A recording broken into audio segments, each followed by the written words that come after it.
In this video, I'll guide you through how you can share your LinkedIn company post on your personal profile. If you find this useful, then please consider subscribing and like this video.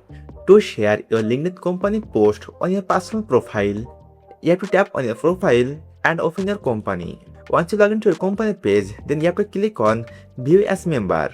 Now you have to tap on Post and then you have to choose the post which you want to share on your personal profile. Let me give you an example with this post. To share this post on your personal profile, you have to click on Repost and now you have two different options. You can repost with your thoughts or you can go with instant repost. Let's go with the first one and write something about the post and click on this post button. Let's view the post.